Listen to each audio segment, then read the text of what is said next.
Welcome back to Popcorn and Beers. We've got your butter on top Avatar Fire and Ash, the third installment in James Cameron's Worldoverse, and of course, we've got your drunk classic coming to you from Josh, Street Fighter. Let's go.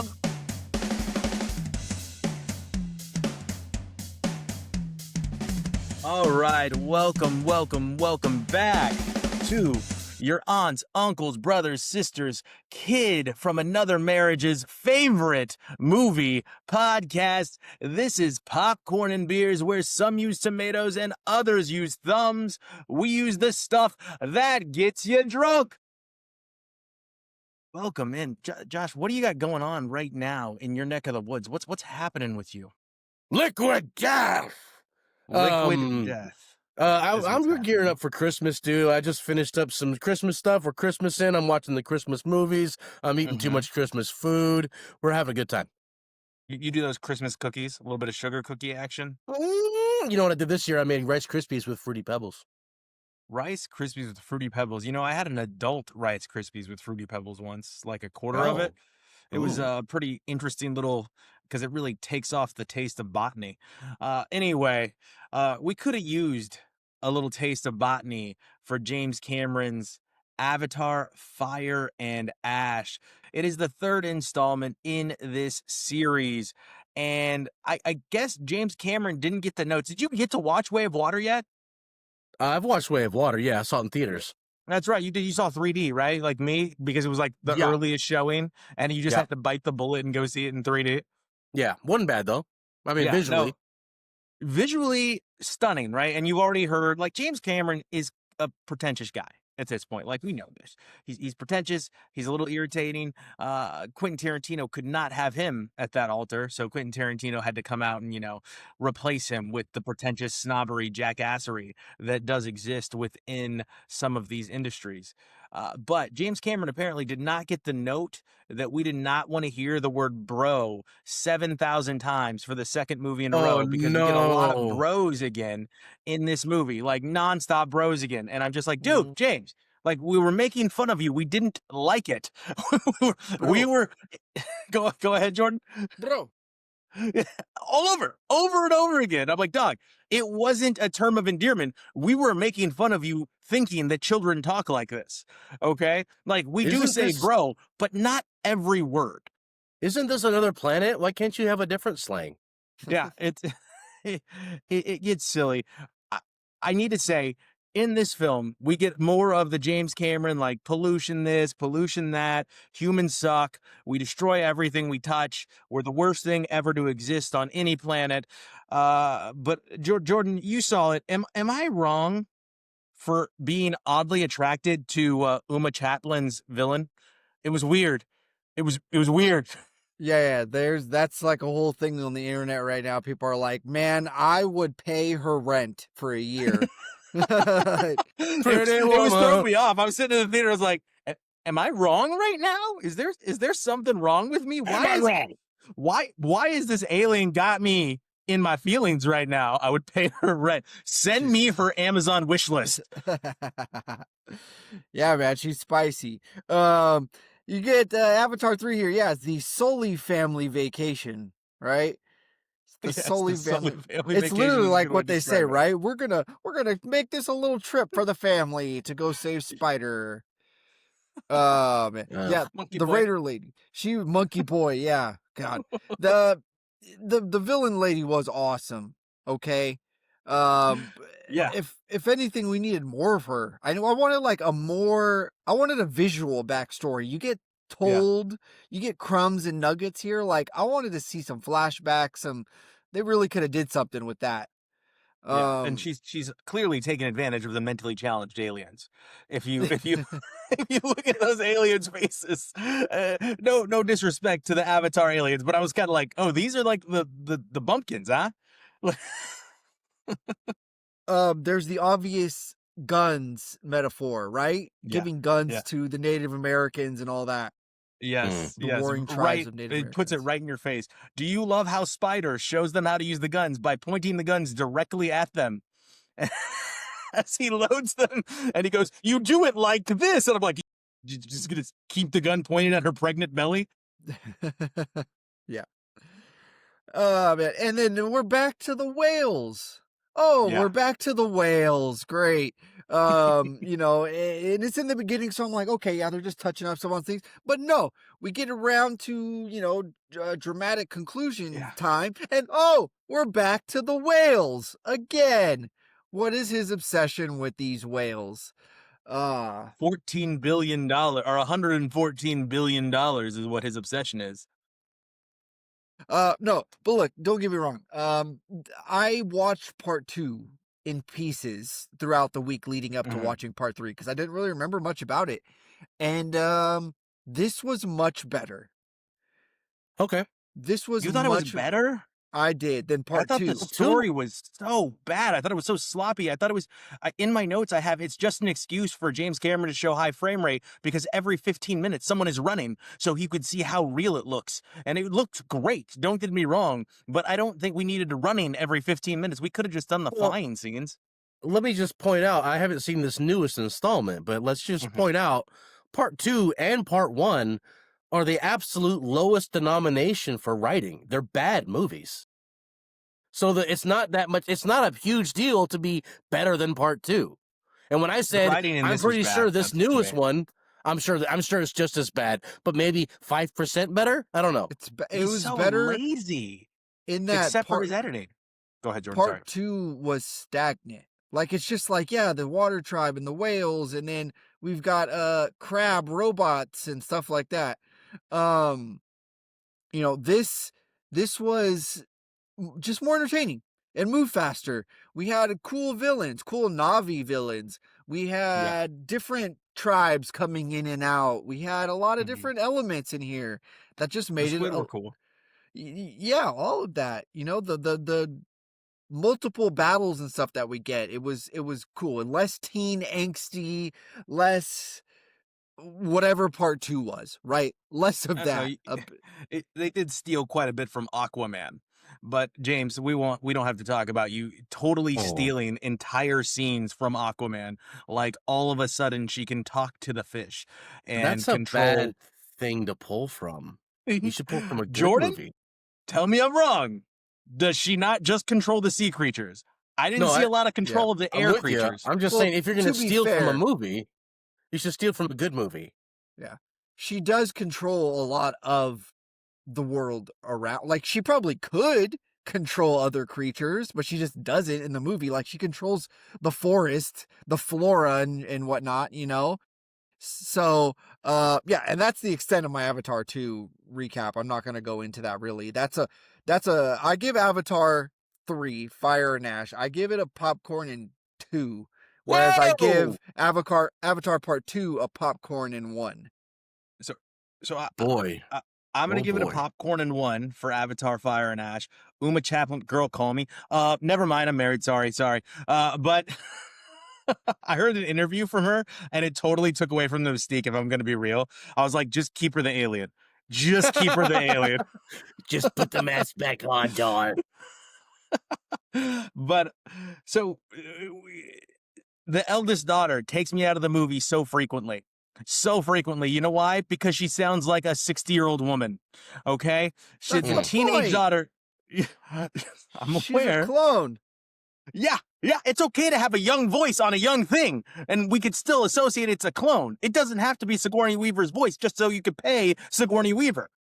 I think it's just the fact that you know Sigourney. Her voice is so iconic, like you just know her voice, that it makes it hard to sell that. It didn't take you out of it?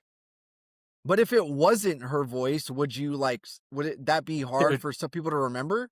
Dude, Jordan, no, can you pretend to have a 16-year-old's voice right now? No, it's not the same. Your vocal cords change when you're 50 plus. You can't pretend to be a teenager. Then don't cast her as a teenager. Right. I just solved it. Right. As a teenager. Like, it's okay. What I'm saying, Jordan, is I don't have to remember because they thrust it into your face at the end. Whoa. Okay? like, no, I don't need to remember that she's a clone. Like, James Cameron is so heavy-handed, he doesn't even wear a condom. He just puts it in and goes, here, remember? It's Sigourney Weaver. Okay, yeah, I know. It's just irritating. It just takes me out of it. The high resolution was amazing. Like it's very pretty. It reminds me of when like Best Buy first started getting high resolution TVs with the HDMI cables and the 1,000 frame rate, the 100 240 hertz, like fully hooked up, like fully stacked to its max potential. That's what this movie looks like. It's almost too real at certain points. I don't know if you felt that throughout the movie. Like, It looked fantastic. And it was funny because, okay, I guess going back in Avatar 2, as soon as it comes on, there's some scenes and I'm like, this looks really CGI. Like, even for it being not that old and being cutting edge, I'm like, this already doesn't, some things look very badly CG for me. Yeah. So, and this one didn't. This one looked just a little bit more polished to where, like, okay, it looks better. Like you said, the frame rate stuff, when they're running and all that, it just looked crisper. yeah, it feels like you're there. I'm not gonna sit here and knock that. Like there's scenes where it feels like you're like in a roller coaster ride. Like you're like watching this in the sphere is going to slap. Like it's gonna be insane. I can see that. But that's the problem, though. Like, that's the issue that we're having. It looks like it's CG Part 2 because you're not watching it on an IMAX film. You're watching it on a TV.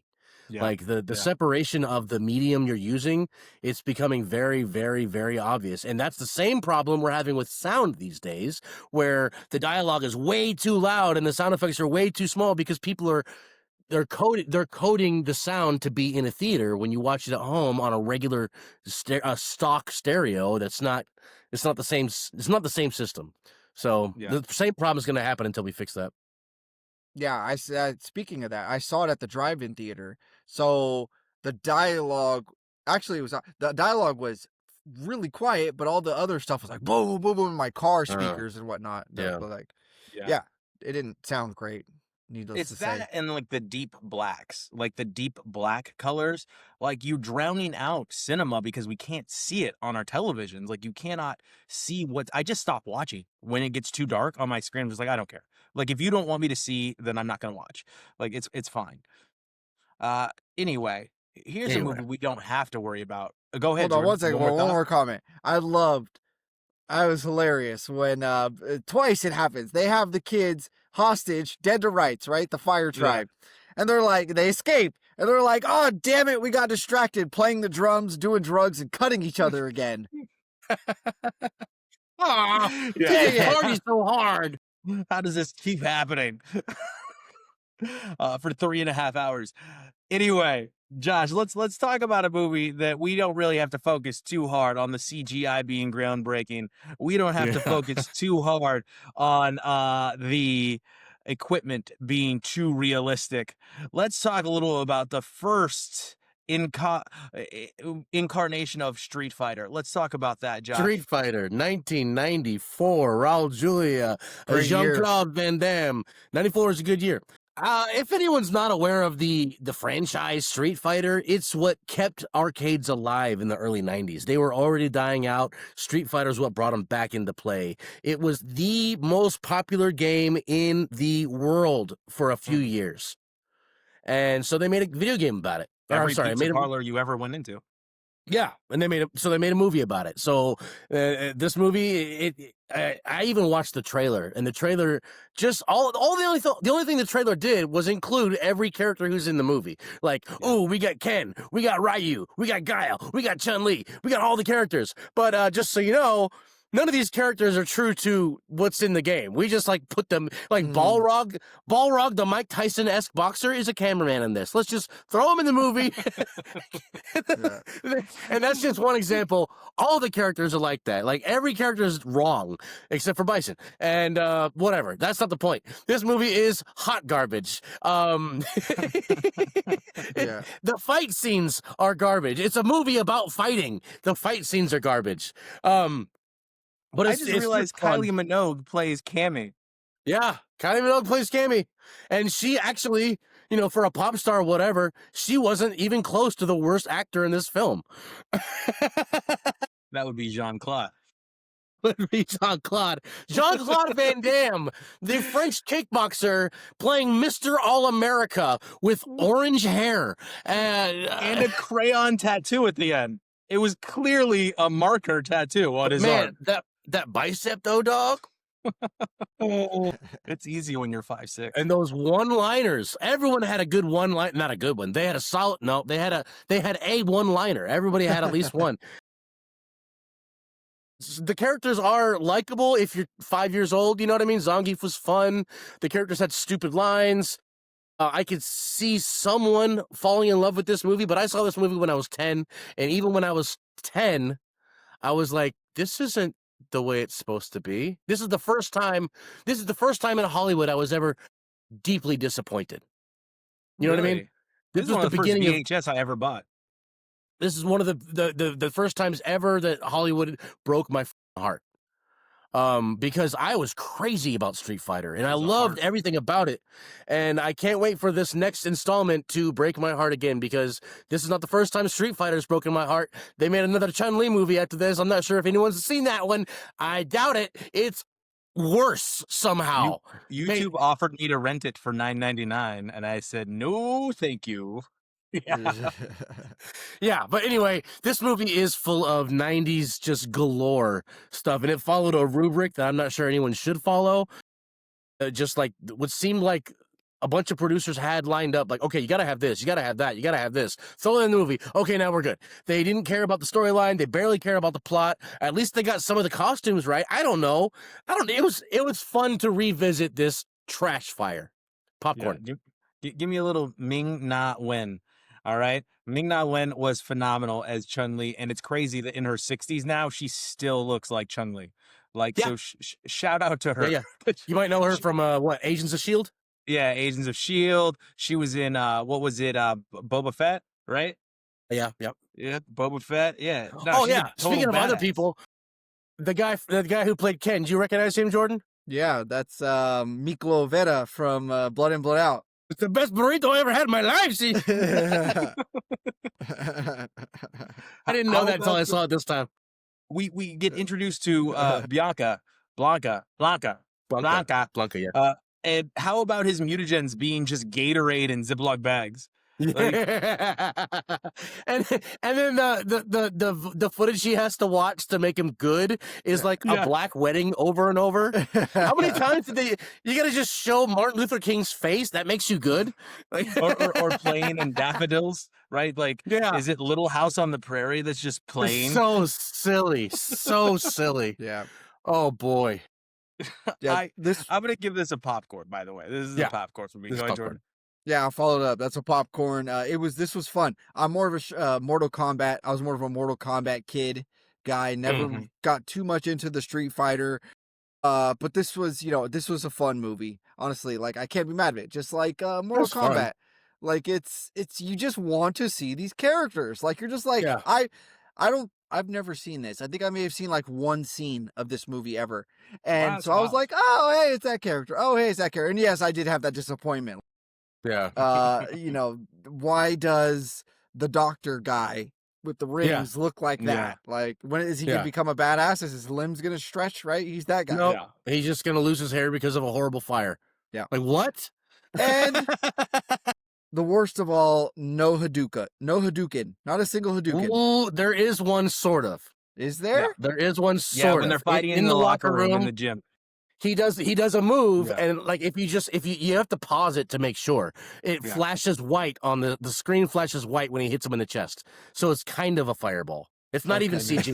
We're gonna get a sequel, right? Like we're gonna get a sequel out of this, maybe, right? This is gonna be popular. There was talks, I looked into it. There was talks for a sequel in 2009. Van Damme was supposed to come back, but thank goodness he didn't. Before Jordan wraps up his review, I totally forgot that Guile goes full rebel. Like, he literally breaks the law. He goes complete rebel. Also, in the background, as the base is being stormed by what is supposed to be the United Nations, but I think they call it something different. As the base is being stormed by the United Nations, did you guys hear Bison's like loudspeaker, like the public notification go off, and it goes, "Remember, maintaining your healthcare benefits are your responsibility," or is yours, and it's playing in the background. Did you guys hear that? There's some cute little jokes like that throughout. It was pretty funny. Yeah. this is where we're gonna have the food court for all the major vendors. Yeah. Every major franchise will want to be here. Yeah, Vice's motivations were strange. Like, it was like in the middle of the movie, you're like, oh, you want to make a Universal Soldier? Then why are we doing all this? Like, what's going on here? All right. So let me just rattle off what I got to go through really quick. So I saw Inside Man season 2. Starring our boy, I forgot his name, Ted Danson. Anyway, starring Ted Danson. Josh got me onto this. Look, it's just they're going for a cookie cutter little TV show at this point. This time, it's a new mystery taking place in a community college. It's the same old crew though. They find a way to bring them out of the retirement home and into the college, so that way we get the usual suspects. Or do we? No, we do. It's very plain and obvious what is going on here. They're just doing this to make a cute show and hang out with all of their friends as they solve the crime of who wants to get at the billionaire donor to the community college. Look, Mike Schur is a great writer. He's lazy right now. We all know it. Ted Danson's collecting a paycheck. It's fine. If you want something just cute to throw on and watch with the family, predominantly your grandparents, Inside Man season 2 is for you. We're going to go ahead and give that a popcorn. I continued my Marvel journey. We did Captain America Civil War. Ooh. And it begins with them framing like past instances that have occurred, right? And I always found that interesting that you can paint any narrative, just like you can come up with any statistic, because math is funny that way. So in this one, I kept asking myself as they're painting the narrative as to why we need the Sokovia Accords. I'm like, yeah, but what happens if they're not there? How bad could this be? The damage that's done in DC. And I'm thinking, like, yeah, but like his whole goal was to shoot nuclear weapons at places. Yeah. So, like, what happens if they're not there? And then it's like, and look at the damage that happened just recently. And I'm like, yeah, but they were about to steal stuff to like kill people. So what happens if they're not? Like, that just keeps going through my head as they're painting like the superheroes and the Avengers as these bad people, and like Tony Stark gets in his feelings. And I'm sitting here like the whole time this scene's going, I'm like, yeah, but like, what happens if they're not there? Like the whole time the scene goes on. Obviously, we have the breakup. Captain America is the first one to say, I'm sorry, if you remember the very end of this movie. There's a lot of pulling at your heartstrings, and overall, this is one of the coolest Marvel movies to ever get made. Captain America Civil War is just a really cool film. Well written. The action is still good. It still holds up. It is, honestly, it might be the peak. I know we really love Endgame. We really love Infinity Wars, but Civil War might be like peak great actors, peak condition. They all look good. They're not in their 50s yet. You know, it's a really good film. I'm really happy I watched it again. That whole Chris Evans grabs the helicopter by the helicopter leg and holds it, that made me want to get giant biceps, because the way he's able to curl that sucker in, I was like, I need to curl it. He curled it. How do I do this? How do I do? I just, my voice deepens when I watch it. Like when they all run at each other. Hey, man, are you watching? Are you watching him do that?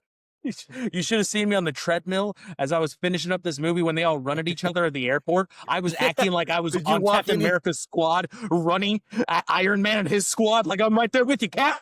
Anyway, this movie is a popcorn in 3. Civil War is one of the best Marvel features. I love next film I watched The Fabelmans, Steven Spielberg's ode to Steven Spielberg.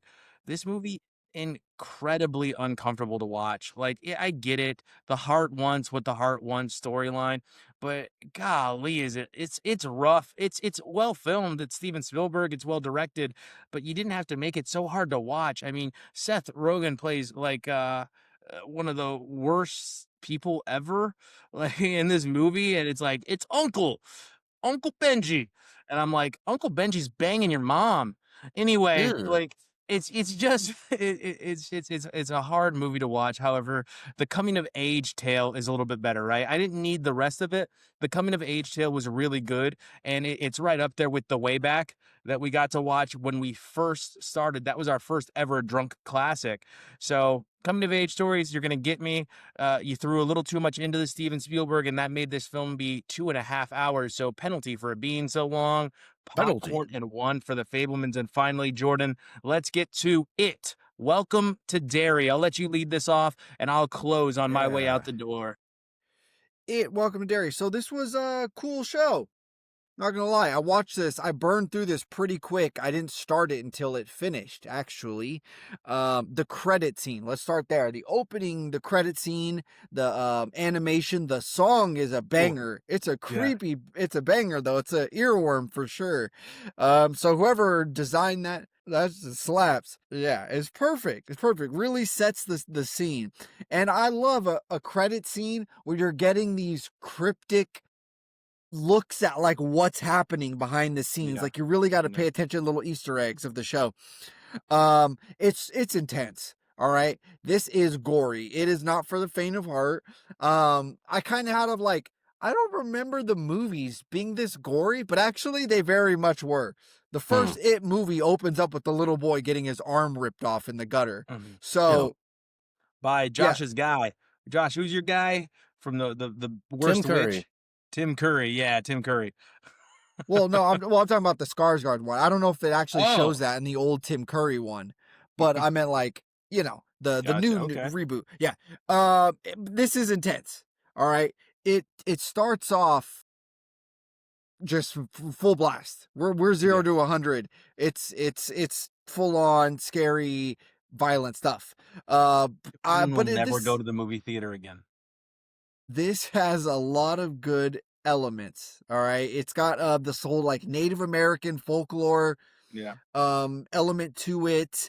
You know, racial violence. You get some lynch mob stuff. A lot of this stuff is really difficult stuff to watch throughout it, on top of it being this like murder clown thing that's it. You know, last episode. No, besides the murder clown. Yeah. Second to last episode was rough. Rough, right? It's frankly, it's unbelievable. It's like, you're gonna let this mob kill, like, race or not, the military is just gonna let these guys kill a bunch of servicemen and not do a single damn thing about it? And kids. And children? Insane. The Valium, Mommy's Little Helper pills, they're gonna go defeat Pennywise the Clown by taking a bunch of Valium. Like, that is very... Yeah, like what, 50s, 60s? What is that? I think this is supposed to be like the early 60s this takes place. Yeah, sounds about right. And there's just ridiculousness, of course, that comes with it. Like the telekinesis guy, Halloran, who is a character throughout, because if you don't know about like a little bit of Stephen King stuff, it takes place in the same sub-universe as Sleep, Dr. Sleep, right? Yeah, The Shining, and The Shining and Dr. Sleep, and the Shawshank and all of that stuff going on, right? But really, he does telekinesis by putting his 3 fingers to his head like he's Charles Xavier. Like, come on. It's just a bit, really. But his character is really cool. Besides that scene, his character is really cool. It's well just acted. Halloran is well acted. Very well acted character. Yeah, that guy was killing it. It gets so muddy. There's so many different angles going on in this show at the same time. So much mystery that's still just like, okay, we're getting a sequel series because sequels are usually supposed to explain something. I'm just about as confused. Like, as more questions are brought up as much as answers you are given. But you do figure out what this creature is, finally. Like, you do learn that. That's cool. Yeah, but it's then more questions are opened up on top of that. Yeah, like, you do get a lot of good Easter eggs that connect back to the movie. So that's, I don't know if they did a great job with that. I don't think it was necessary, but they do it. So hey, we're gonna get a season 2. I heard they did some cool things, like not spoiling anything, but I guess the clown experiences time differently than we do. Yeah, exactly. And that's what I mean by like an element of like, okay, but that raise the kids do it themselves through dialogue. They're like, well, does that mean he can do this? Does that mean he can do this? We don't know. Oh, you know. I think that's setting up another season, Jordan, when they're doing that. I think they're very clearly setting up like, oh, we got renewed right in the middle of this and we need to write that in. That's funny. All right. So, but this was cool. If you're a fan of the It and the Pennywise and Stephen King and all of that, you're gonna enjoy more of this. I give it a popcorn and one, two, one, one, one. Yeah. I think popcorn and 2 is fair, right? This is ambitious. This is an ambitious project. I mean, you will never show a child this and they will never go to the movies again. They will never want to see the miracle of childbirth again. Oh, This will take brutal. away from a lot. They'll never want to go to a graveyard again. Like, there's a lot of things this is going to Oh, take so away. it didn't They're never it going to. didn't just ruin clowns. It No, just no. The Nightmare child's never fuel. gonna want to go grocery shopping again. Like, there's a lot here that gets ruined for children. No more wood shop. Pickles. Wood shop's done. Pickles, wood Wow. shop, it's all done. The graphics were comical, but very Stephen King esque. The movie theater scene was probably my favorite, even though it was probably the most brutal. It was one of the cooler Yeah. scenes I've seen in a TV show of its kind in a very long time. Yeah. The I've said racial it elements. before. I've said it before. Children don't need to be brutalized. Like visually, we don't need to see it. It can be implied. Hmm. Yeah. The racial implications within the show gave some gravity to the show. It gave it a little bit more intensity that we could watch, a little bit more grip. The general was kind of fun to watch. So there's a lot of elements here that you're going to enjoy. And again, it's giving you a little bit of the origin story that you've been asking for. Skarsgård was meant to play this role. He's perfect as Pennywise. I don't know if any other actor is going to be able to reprise this role. So for He's not me, what? not like take over the role. Sorry, he Someone did. reprised his role in it. I thought What? it was a different person. No, No. same guy. My bad. He produced it, all that. Anyway, for me, I'm out. Popcorn and 2 for Welcome to Derry. Have fun with Josh and Jordan taking us the rest of the way. Hey. Hi. What you got? You got something? Yeah, I watched Dave Chappelle's new stand-up special, Oh, Unstoppable. Unstoppable. Which is only a subtitle for what it's actually called. I can't say it. Actually, what it's the full title of this stand-up special. If you watch it, you'll understand why.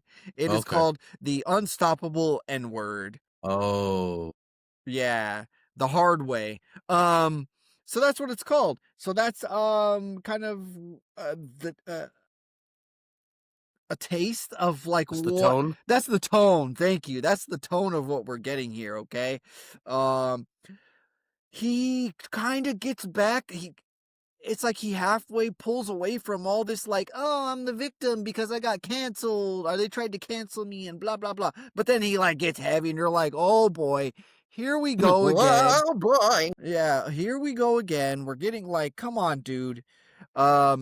It's every time I see something new from Dave Chappelle, it's great, right? It's groundbreaking. It's like, oh man, he's such a genius. He's so composed at his craft and on this and that. The storytelling, it's fantastic.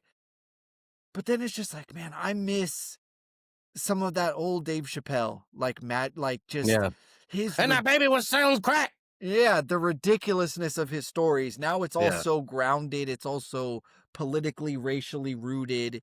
It's just, but man, he has some good social political commentary stuff. Like he twists things and throws them back in people's faces right? Cause he got a lot of flack for doing the whole, comedy festival in Saudi Arabia, right? A lot of fellow comedians turned on him publicly and all that, right? And they're like, he makes a point.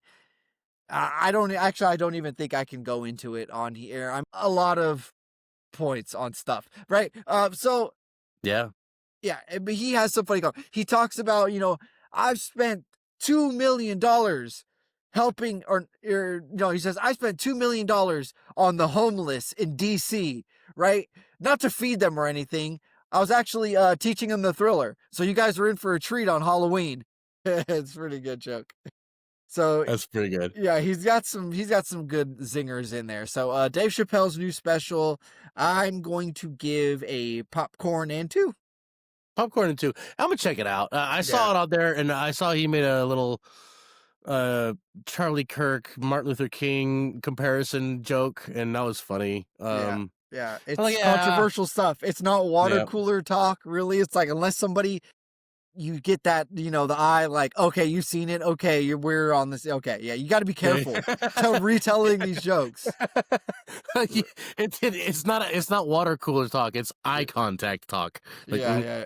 okay. Okay, yeah.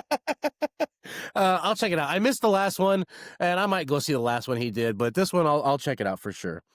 I did some stuff. I did a little something called Smoking Aces. Ever heard of it? This one is not a classic killer, because it was, if you're a fan of the show for a long time, one of our first drunk classics by me. And the beginning of me calling everything Shakespearean. And I love this movie. Fry accused me of watching this once a year. I don't know if that's true, but I like the movie, man. Smoking Aces is good. It's got a lot of people in it. A lot of people that you wouldn't expect to be in such a movie, like not Ben Stiller. What's Matt Damon's buddy? Ben Affleck? Ben Affleck's in it for no reason. The guy from Star Trek kills Ben Affleck. Kirk? No, what's his name? Star Chris Trek. Pine? Yeah, Chris Pine. Like, well, Chris Pine's in this, and then his buddy's the giant monster man who's in a lot of giant monster man movies. He always plays the giant monster man in all the movies. And Alicia Keys actually doing a great job. Her partner is the girl from Hidden Figures, and also Hustle and Flow. Yeah, the creep from Entourage. The creep from Entourage. Yeah. Anyway, it's a good movie. It's about killers, and it intertwines, and it's like an Entourage film. In the fact that, like, it has all these different storylines that kind of sort of interweave, but not really. But it all comes to a head with they all have the same purpose, and it has a cool ending, and I just love it. And the whole movie, front to back, is fun to watch again and again and again. I give this movie a popcorn 3. I'm sorry. Yeah. Oh, the cinnamon roll, the roll of the cinnamon. How about this fucking jizz? That's one of my favorite scenes. Oh, the cinnamon roll. It's got so many little bits and pieces that are just great. I love the little karate kid who gets a boner doing karate. Yeah, I'm about to ball this. Yeah. Anyway, all right, what else you got? I made an attempt. I'm just going to mention this because it's a good segue into something I watch. I made an attempt to watch this new sports show on Amazon Prime. It's a comedy sports commentary show, as if we don't have enough of those. But it's Kevin Hart and Kenan Thompson. It's called Good Sports. Okay. And it comes out weekly, like as sports events happens. It's kind of, giving you like this week in sports. I only watched the first episode. It's a mix of them doing jokes, having guests, and then giving little skits and playing games. It was bad. It was very, very bad. Kevin Hart's not funny. Kenan Thompson is just a little awkward. Like, he's just kind of shticky. Like, he's an all-time great sketch comic and all that, and in bits, but he's just heavy. He's not like weight-wise. He's like heavy-handed, like in his delivery and stuff. Like, is there a lot of like, oh, don't go there? Yeah. A lot of like, oh, you said it. Oh, you said it. Yeah. It's just, so it was cringy. That's the best adjective for it. It was very, very cringy. So I don't see myself watching any more of that. But I did watch something great. Sports comedy, okay? Something that's already been reviewed by Fry. I watched Chad Powers, starring handsome dumbface guy from The Running Man. Glenn Powell. First of all, go Ducks, right? It opens up, Chad Powers is an Oregon Duck, and it opens up with a heartbreaking loss in the national title game to Georgia, of all teams. So, if you're a college sports fan, but it's awesome. It's a cool scene.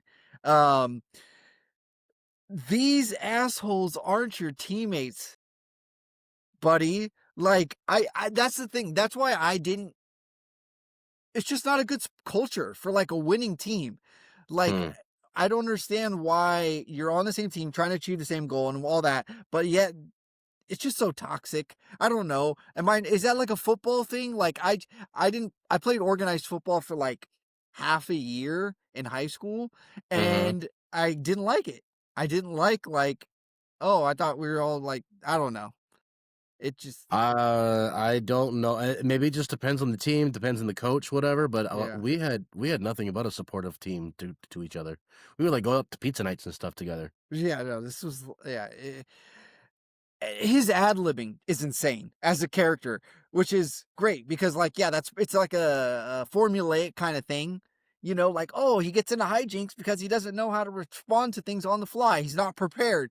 But like he is over the top bad at like when he's put on the spot and giving answers. You're like, oh, this is what you could say. Just say this or stop saying anything. But he always has to give the worst possible answer to everything that's presented to him. And that's hilarious.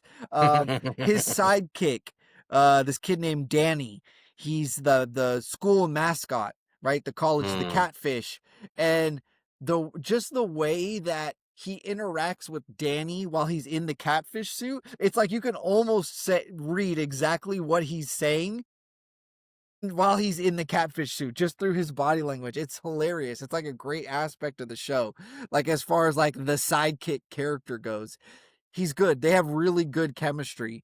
Um you get Danny singing a banger of a Christmas, or not a Christmas song, sorry, a Disney song, the Mulan Who's the Girl I See, right? That is a banger of a song. And you It get is. Danny giving a great rendition of that. This was a fun show. It's short. Episodes are like 30 to 40 minutes long. There's only 6 episodes. We're getting a season 2, but I watched this in one sitting.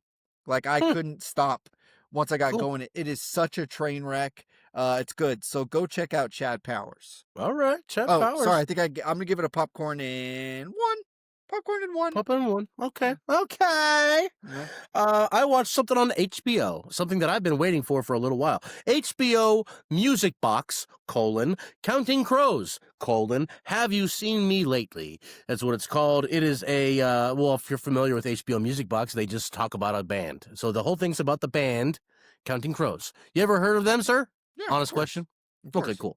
Yeah. Well, they happen to be my favorite band of all time, and Really? I'll take all the hate anyone wants to give. I know they're sappy. I know they They just sing. sad music. They sing, Mr. Jones. Is Yeah, that them? that's Yeah. that's Okay. correct. Yeah, Yeah. that is very sappy. Yeah, they're sappy, bro. They are sappy. I believe it. But, he has a mental illness that I don't know if I had the same mental illness as him, but I identify with his mental illness and the songs he sings. And I'm like, oh, I had the same mental illness. You know what I mean? Like, we have the same vibration, I guess. So he's always resonated with me, his words, and the music is good. I love him. Blah, blah, blah. You can hate all you want. Shut up. Um, this documentary is not bad, though. Um, it just covers the period of his first Counting Crows as a band, their first 2 albums, which was a little bit disappointing for me because they've had 8 and they're working on a 9th. I'm like, well, the 3rd album's my favorite, but we're not going to talk about that at all. Okay, fine. But they talked about the early parts, but it was still interesting because I became a big fan after their huge fame and stuff. I like when I was a fan of theirs, I didn't know they had fame. I thought I was the only person on the planet who knew who they were. But it turns out they had like a tiny Beatlemania sensation situation because they were the only no-name band ever to play at the Rock and Roll Hall of Fame ceremony thing, just through some weird circumstance. Usually they pick big names, but just Counting Crows happened to be picked because they were just around at the time. I don't know. But their first album sold like gangbusters, and usually the first album is not the big one that jumps off. It is for some, but not always. Talk about the second album. This dude was huge. They talk about how he had a European tour. They had a European tour, and when he got off the bus and got back to America, he was just mobbed for the rest of the next few years. He couldn't go anywhere without being mobbed by people. Moms around the world loved him.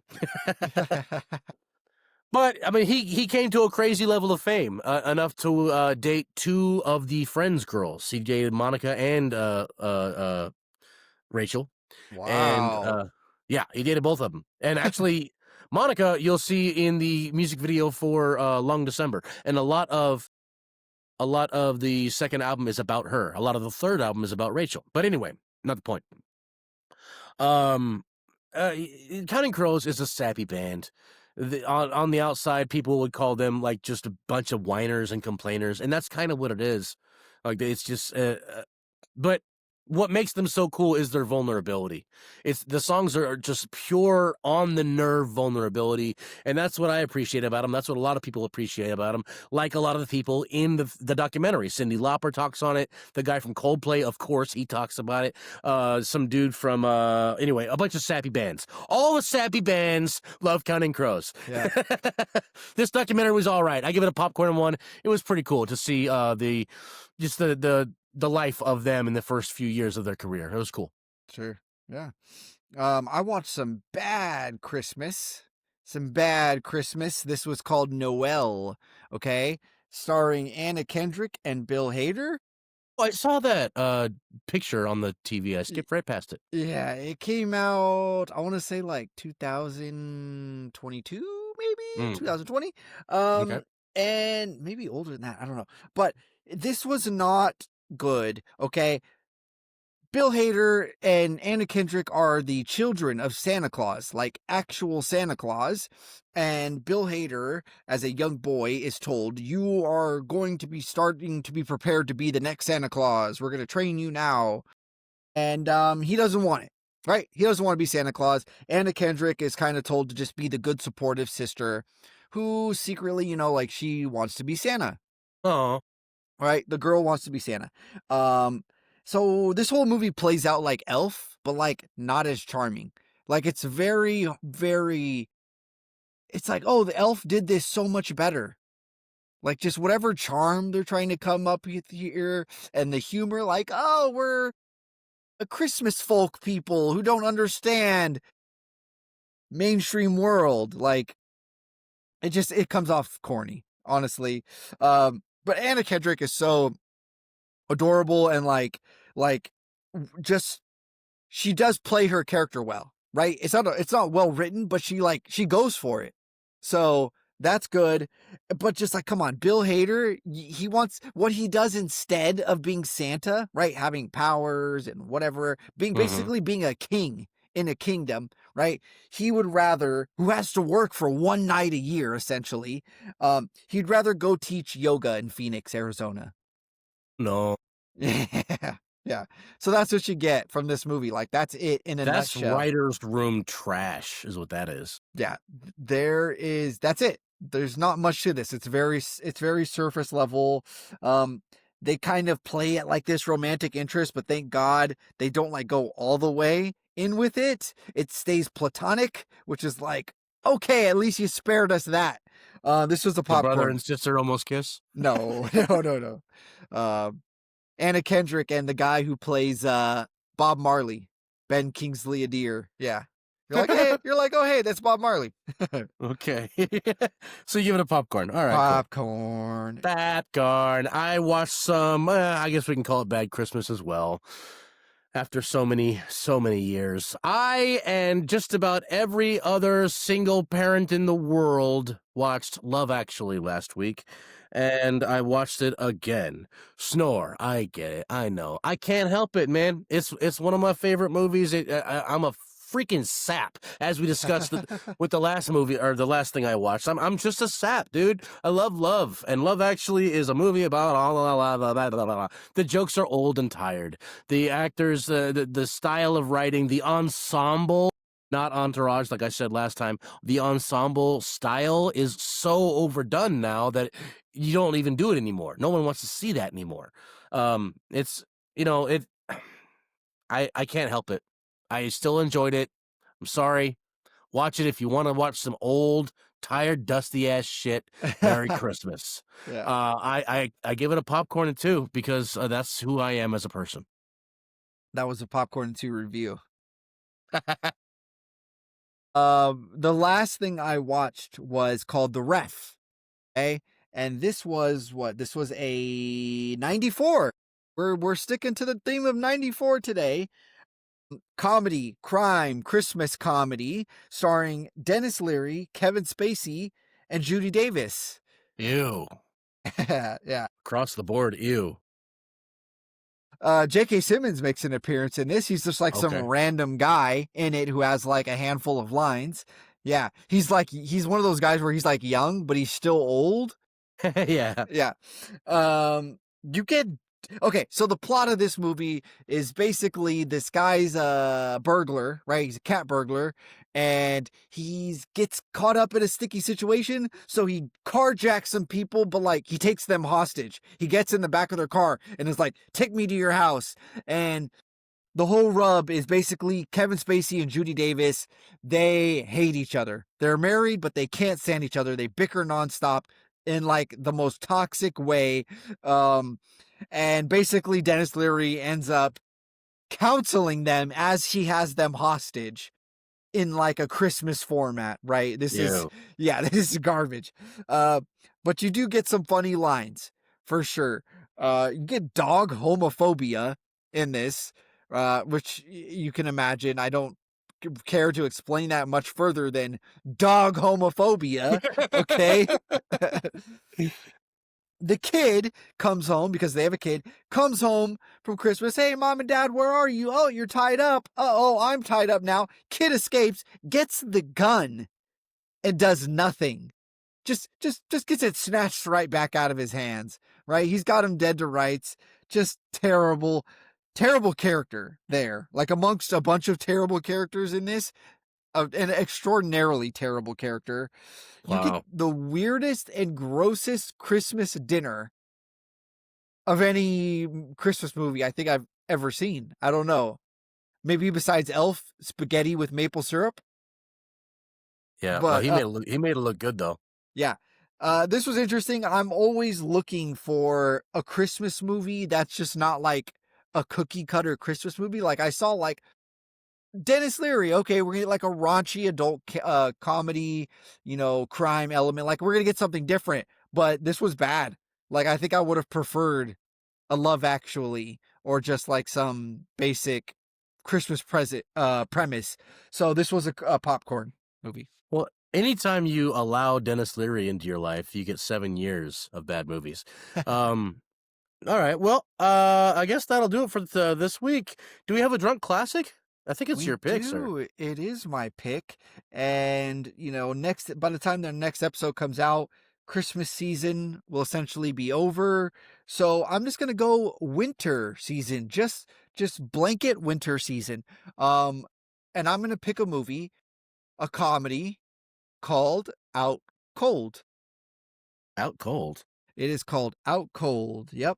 Starring whom? Out Cold. I don't think it's starring a bunch of anybody. It came There's out. no actors in it. Actually, Zach Galifianakis is in it. Oh, that one? Lee Majors. No. Yes. Okay. 2001. Right. It has got an 8% on Rotten Tomatoes. Yeah, you're giving us the hot slop right out the gate. Yeah. All right, well, that's a good way to finish out the year. What about our butter on top this week? What do you think? Our butter on top. Well, we got movies coming out on Christmas Day, which is like, I guess, we've got Song Sung Blue with Hugh Jackman and Kate Hudson, where it's a musical. Yeah. I'm not going to see that. I'm sorry to tell you. We've also got Anaconda starring Jack Black, Paul Rudd, Steve Zahn. Yes, I want to watch that very much. We're watching Anaconda. Okay. 2025. Hell yeah. Anaconda. Anaconda! I do want some. Well, everyone, it's been a great time. Once again, another good year. I think we'll have a closing out before the year is up, although. Anyway, Merry Christmas and Happy Holidays and all that stuff. And be good and be safe and be warm and have some eggnog, huh? Merry Christmas.